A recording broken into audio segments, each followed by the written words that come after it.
Then Jesus, 6 days before the Passover, came to Bethany, where Lazarus was, which had been dead, whom he raised from the dead. There he made him a supper, and Martha served. But Lazarus was one of them that sat at the table with him. Then took Mary a pound of ointment of spikenard, very costly, and anointed the feet of Jesus, and wiped his feet with her hair. And the house was filled with the odor of the ointment. Then saith one of his disciples, Judas Iscariot, Simon's son, which should betray him, Why was not this ointment sold for 300 pence and given to the poor? This he said, not that he cared for the poor, but because he was a thief, and had to beg and bear that which was put therein. Then said Jesus, Let her alone. Against the day of my burying hath she kept this. For the poor always ye have with you, but me ye have not always. Much people of the Jews therefore knew that he was there, and they came not for Jesus' sake only, but that they might see Lazarus also, whom he had raised from the dead. But the chief priests consulted that they might put Lazarus also to death, because that by reason of him many of the Jews went away and believed on Jesus. On the next day much people that were come to the feast, when they heard that Jesus was coming to Jerusalem, took branches of palm trees and went forth to meet him, and cried, Hosanna! Blessed is the King of Israel that cometh in the name of the Lord. And Jesus, when he had found a young ass, sat thereon, as it is written, Fear not, daughter of Sion, behold, thy king cometh, sitting on an ass's colt. These things understood not his disciples at the first, but when Jesus was glorified, they remembered that these things were written of him, and that they had done these things unto him. The people, therefore, that was with him, when he called Lazarus out of his grave and raised him from the dead, bear record. For this cause the people also met him, for that they heard that he had done this miracle.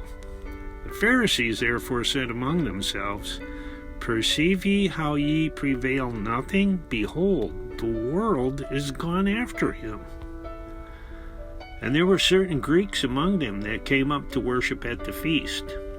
The same came therefore to Philip, which was of Bethsaida of Galilee, and desired him, saying, Sir, we would see Jesus. Philip cometh and telleth Andrew, and again Andrew and Philip tell Jesus. And Jesus answered them, saying, The hour is come that the Son of Man should be glorified. Verily, verily, I say unto you, except a corn of wheat fall into the ground and die, it abideth alone. But if it die, it bringeth forth much fruit. He that loveth his life shall lose it, and he that hateth his life in this world shall keep it unto life eternal. If any man serve me, let him follow me, and where I am, there shall also my servant be. If any man serve me, him will my Father honor. Now is my soul troubled. And what shall I say? Father, save me from this hour. But for this cause came I unto this hour. Father, glorify thy name.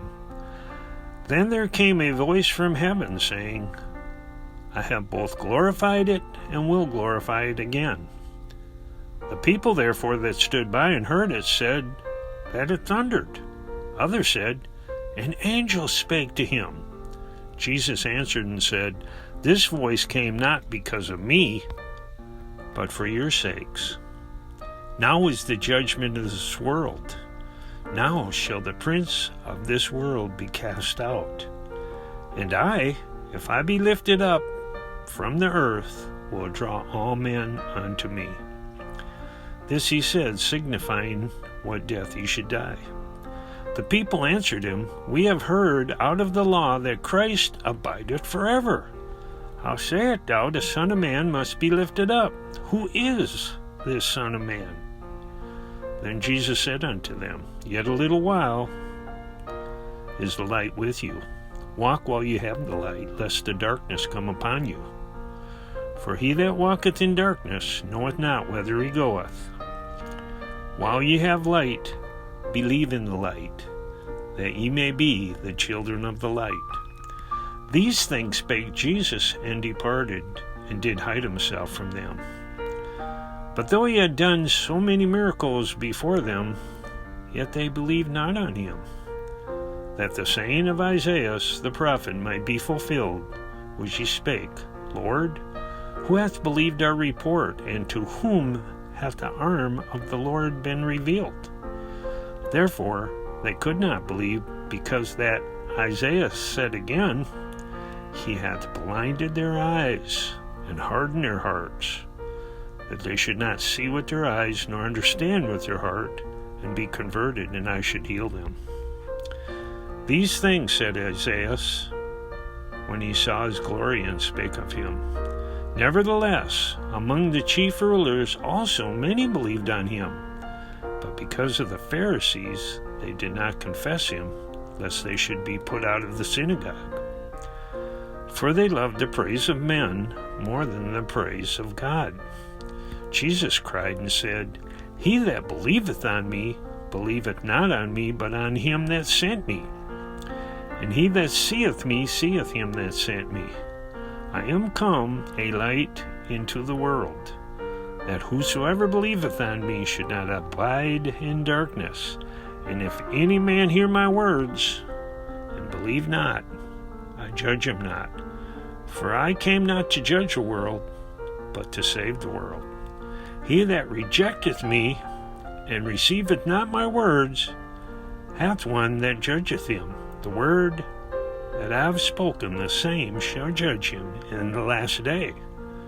For I have not spoken of myself, but the Father which sent me.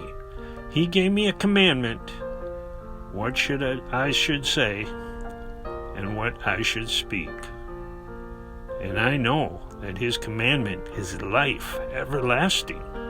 Whatsoever I speak therefore, even as the Father said unto me, so I speak.